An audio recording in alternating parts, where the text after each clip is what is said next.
Contra la historia oficial de José Antonio Crespo.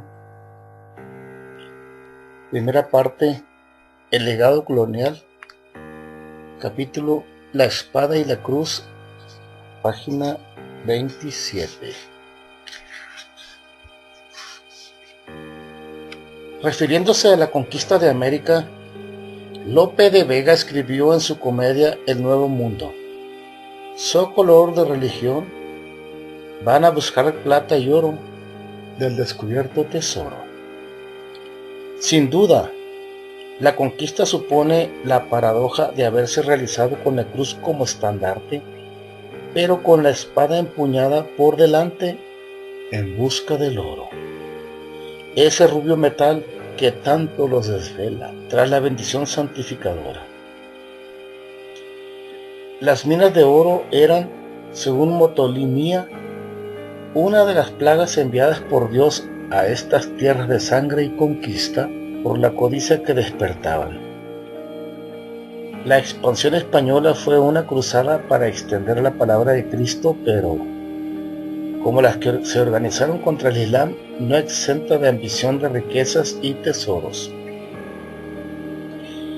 El mismo Papa Gregorio XV dijo, ya años después de realizar la conquista, en plena colonización del nuevo continente: todos nuestros pensamientos deben orientarse a sacar tantas ventajas como sea posible del cambio favorable de la situación triunfal de las cosas. Hablaba, desde luego, de la expansión del catolicismo, pero entre las ventajas de muchos de sus fieles estuvieron también las de orden material. Algunos de los frailes que formaban parte de las expediciones de inmediato censuraron la insaciable codicia y ambición que han tenido y esta negra codicia desordenada del oro. Y, para disimular sus verdaderas ambiciones, Cortés llegó a decir a los indios que los españoles padecían una enfermedad del corazón que solo se curaba con el oro. En estricto sentido no mentía, salvo que dicha enfermedad no era física, sino psicológica, del corazón en sentido metafórico. Los sacrificios humanos constituyeron también una gran justificación para la conquista, como lo expresó Juan Ginés de Sepúlveda. Sola la desaparición de este mal y su destierro de la mente de aquellos hombres justificaba plenamente el sometimiento de aquellos indios, por piedad y justicia, al poder de cualquier pueblo más civilizado y con más razón al de los cristianos. Desde luego, no era solo riqueza lo que buscaban los conquistadores, de origen generalmente campesino y de cuna pobre.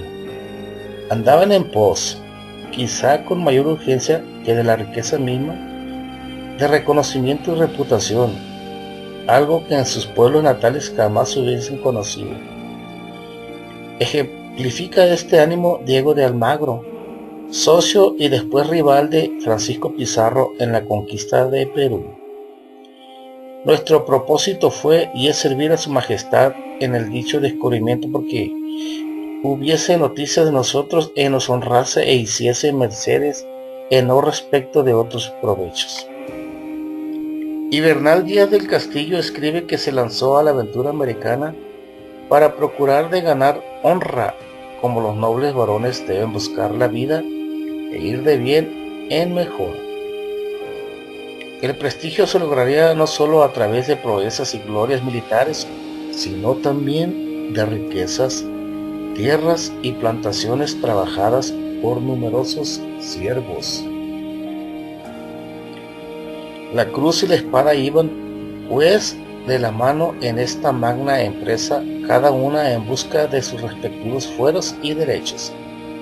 Ahí está el ejemplo de don Alonso Ojeda, uno de los capitanes de Colón, a quien Las Casas se refería como muy devoto de la Virgen, pero también siempre el primero en hacer saltar sangre donde quiera que hubiese un combate o un altercado. Y Fray Juan de Torquemada reconoce la obsesión de los españoles por las riquezas, porque toda la plática de aquellos tiempos y gentes no era otra, que casi se parecían al rey Midas, que todo su deleite era el oro y la plata, y no trataba más que de riquezas. Bernal Díaz reconoce que vinimos aquí para servir a Dios y al rey, y también para enriquecernos. Pero igualmente parece sincero cuando escribe: digo que nuestros hechos no los hacíamos nosotros, sino que venían todos encaminados por Dios. Y Cortés concibe la conquista como una avanzada evangelizadora, pues según escribe a Carlos V, su principal motivo e intención sea apartar y desarraigar de idolatrías a todos los naturales de estas partes y desear su salvación, y que sean reducidos al conocimiento de Dios y de su santa fe católica, porque si con otra intención se hiciese la dicha guerra, sería injusta. Y decía que su aventura fue la más santa y alta obra desde la conversión de los apóstoles acá jamás comenzada. Por su parte, Bernardino Vázquez de Tapia narra el gran daño que hicieron las viruelas sobre los naturales, matando a miles de ellos, de lo cual concluye que milagrosamente nuestro Señor los mató y nos los quitó delante. Sin embargo, antes de iniciar el sitio de Tenochtitlan, Cortés dirigió una arenga a sus hombres y aliados tlaxcaltecas en que les aclaró los múltiples fines de la conquista. Honremos a nuestra nación, engrandezcamos a nuestro rey y enriquezcámonos nosotros, que para todo es la empresa de México. La crónica indígena sobre el momento en que Cortés recibe algunos objetos de oro como regalo que le ofreció Moctezuma describe el inexplicable júbilo de los españoles. Como si fueran monos levantaban el oro, como se sentaban en ademán de gusto, como que se les renovaba y se les iluminaba el corazón, como que cierto es que esto anhelan con gran sed, se les ensancha el cuerpo por eso, tienen hambre furiosa por eso, como unos puercos hambrientos ansían el oro. En cuanto a Colón, es muy común considerarlo como el navegante idealista y un tanto romántico que descubrió vastas tierras sin saberlo y que, aunque tenía sus ambiciones como cualquiera, era impulsado fundamentalmente por el espíritu de aventura, la grandeza y la fe. Y se piensa que los abusos y las arbitrariedades de la conquista comenzaron cuando a la Nueva América llegaron hombres de mayor ambición y menos escrúpulos, cuyos prototipos podrían muy bien ser el propio Cortés o su primo Francisco Pizarro. Un texto de historia patria venezolana del siglo XIX se refiere a Colón como inspirado por el cielo, escogido por la providencia para bienestar y gloria del género humano. En cambio, los conquistadores de aquel país, según el mismo manual, habían llevado a todas partes el terror y la desolación. Pero resulta que fue Colón mismo y sus hermanos quienes inauguraron la sumisión y la explotación de los indígenas que caracterizaron a la conquista. Así, el trato que dio Colón a los nativos de las tierras por él descubiertas, poco a poco fue trocándose de amistad y benevolencia en subyugación y desprecio ante la desesperación de no encontrar los tesoros que esperaba y de ver que su grandiosa empresa en realidad no terminaba por ser rentable. Ante ello, le cruzó por la mente que si no había suficiente oro, al menos había abundante mano de obra que podía hacer las veces de esclavos, aquí y en la propia Europa.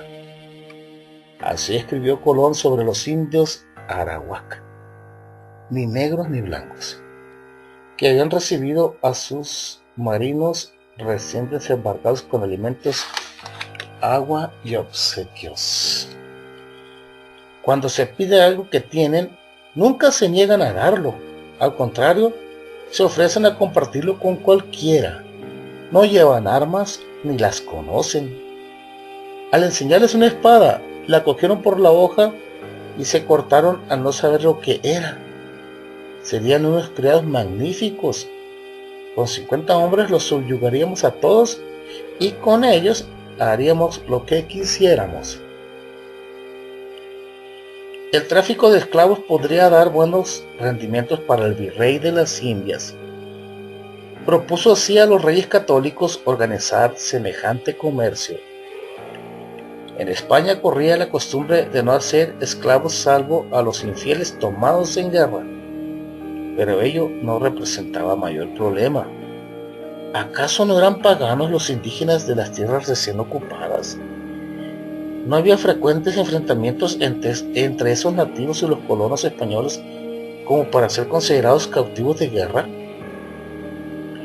Legalmente se cumplían ambos requisitos, pero para acabar de entusiasmar a los soberanos ibéricos, el almirante Colón embarcó a 500 indios como presente a la reina Isabel, a la que no terminó de agradar la idea, pues fue promotora, e incluso así lo dispuso, de un trato humanista a los indígenas de las nuevas colonias. En su testamento, la católica soberana dejó sentado: suplico al rey mi señor, muy afectuosamente, y encargo y mando a la princesa mi hija, que no consientan ni den lugar a que los indios moradores de las Indias reciban agravio alguno en sus personas ni bienes, mas manden que sean bien servidos y justamente tratados. Los soberanos españoles recriminaron en persona al genovés haber enviado a esos esclavos. Colón se defendió con habilidad, como siempre. ¿No acaso recibió tiempo atrás el Papa Inocencio VIII un lote de 100 esclavos moros sin que nadie lo objetara? ¿No la propia reina Isabel había obsequiado 20 cautivas a su prima de Nápoles? Los argumentos aminoraron el enojo de los soberanos, pero estos mantuvieron cierta exigencia de no esclavizar formalmente a los indígenas. Serían considerados vasallos de sus majestades, lo que no obstó para que en América se les tratase como auténticos esclavos, aunque por esos años no lo fueran jurídicamente. Fue así Colón, el primer promotor y traficante de esclavos en las tierras que, sin saberlo, había descubierto. Dios estaba del lado de los explotadores, de modo que el navegante escribió: en el nombre de la Santa Trinidad, continuemos enviando todos los esclavos que se puedan vender. Colón fue, en la práctica, el fundador de la encomienda, institución que daba a los colonos españoles un número determinado de indios a su cuidado, pero que en realidad eran puestos a la disposición del encomendero. Era una forma encubierta de esclavismo. Esto fue una especie de recompensa de los conquistadores y exploradores, según sus méritos, pero también un estímulo para atraer más colonos hispanos a poblar y civilizar esas tierras inciviles. La encomienda fue legalmente formalizada en 1513. Otro gran explorador, Américo Vespucio, practicó también la esclavitud de los naturales americanos.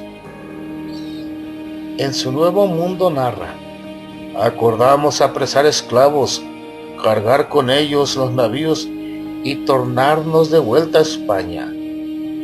Tomamos por la fuerza 232 almas. Y hace más tarde el recuento: cuando llegamos a Cádiz, vendimos muchos esclavos, de los cuales teníamos 200, porque los restantes habían muerto en el Golfo. No fue pues la evangelización el principal objetivo de las exploraciones y conquistas de los europeos en el nuevo continente, pero sí fue la principal razón para legitimar rapiñas y pillerías. Página 31.